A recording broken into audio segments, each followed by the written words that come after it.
మనం ఏదైనా ఒక మంచి చేయాలి అని అనుకుంటే దాని ప్రతిఫలం ఆశించకూడదు. మన లక్ష్యం ఏమిటి, అది చేరుకోవడం కోసమే మన ప్రయత్నం ఉండాలి తప్ప దాని పర్యవసానం ఏమిటి, దాని ఎండ్ రిజల్ట్ ఏంటి, దాని ప్రతిఫలం ఏంటి అనేది మాత్రం ఆశించకూడదు. అలా ఆశించి నేను చేయలేదు. ఈ తలపెట్టినప్పుడు రక్తం అనేది ఇవ్వటం అనేది చాలా గగనం. ఎవరు ఇచ్చేవాడు కాదు, ఇవ్వడానికి మానసిక ధైర్యం కూడా లేదు ఎవరికి. ఇస్తే ఏమైపోతాం, బలహీనపడిపోతామేమో అన్నట్టు ఇవ్వలేని పరిస్థితులు. ఆ ఇచ్చేవాడు ఎవరైనా ఉంటే కనుక బ్లడ్ బ్యాంక్ వెళ్తే 4 డబ్బులు వస్తాయి అంటూ గట్టిగా పేదరికంలో ఉన్నవాళ్ళు, కూలీ నాలి చేసుకుంటున్న వాళ్ళు మాత్రమే ఆ బ్లడ్ బ్యాంక్, ఆయా బ్లడ్ బ్యాంక్స్ వాళ్ళు వాళ్ళకి తీసుకుని వచ్చి డబ్బులు ఆశ చూపించి ఆ బ్లడ్ని తీసుకునేవాడు. అంతే తప్ప నిజంగా ధారాళంగా ఈ రోజున మీరు అందరూ ఇస్తున్నట్లుగా అలా ఇచ్చే రోజులు కాదు. అలాంటి పరిస్థితుల్లో నేను ఎన్నోసార్లు చెప్పాను, కానీ మరొకసారి చెప్పుకోవాలనిపిస్తుంది. మనం రక్తం దొరకక, సమయానికి అందక ఎంతోమంది చనిపోతున్నారు. ఒక 2 బాటిల్స్ రక్తం దొరికితే కనుక ప్రాణాలు నిలబడేవి అని అన్ని పేపర్లో వచ్చినప్పుడు నాకు చాలా ఆశ్చర్యం వేసింది. అప్పుడు కూడా నాకు అవగాహన లేదు. నేను కూడా ఈ షూటింగ్ నిమిత్తం అలా ఉండి బిజీగా ఉండే ఆలోచనలో ఎప్పుడూ వాటి పక్క దృష్టి సారించలేదు. అది తెలుసుకున్న తర్వాత చాలా నిద్ర పట్టలేదు నాకు. యాక్సిడెంట్స్ అయ్యి కానీ, డెలివరీ సమయంలో అధిక రక్తస్రావం జరిగి కానీ, తలసేమియా వ్యాధిగ్రస్తులు కానీ, లుకేమియా వ్యాధిగ్రస్తులు కానీ ప్లేట్లెట్స్ లేక చనిపోతున్నారంటే నాకు చాలా బాధ అనిపించి, మనకి ఎంతోమంది అభిమానులు ఉన్నారు. వీళ్ళందరూ తలుచుకుంటే కనుక ఇది ఒక దేదీప్యమానంగా ముందుకు సాగిపోతూ ఉంటుంది. రక్తం లేని కొరత కొంతవరకైనా మన రాష్ట్రంలో తగ్గించే అవకాశం ఉంటుంది.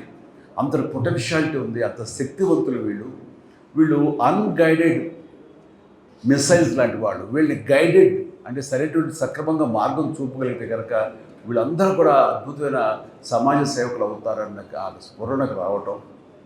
నేను కొంతమంది మిత్రులతోటి వాళ్ళతోటి బ్లడ్ బ్యాంక్ స్థాపించాలి అంటాం.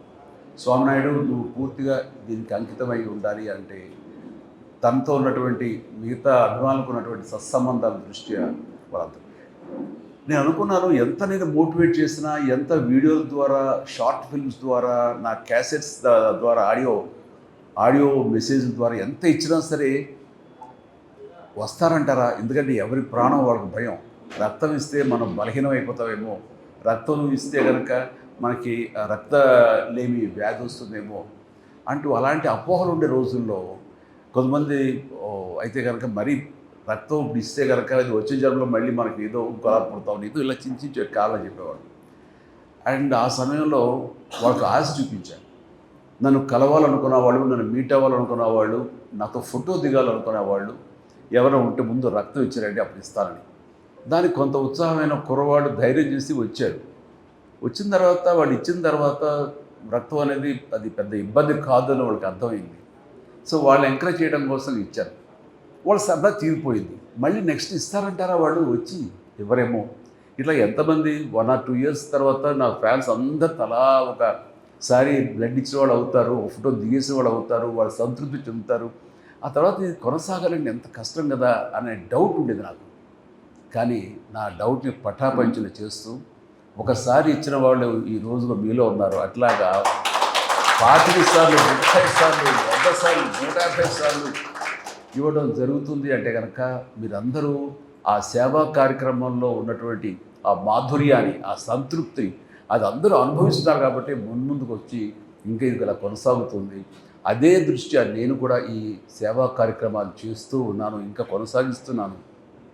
నా తర్వాత చరణ్ అదే విధంగా తను కొనసాగించాలనుకుంటున్నారంటే కనుక అందులో ఉండేటటువంటి సంతృప్తి అంతా ఇంత కాదు.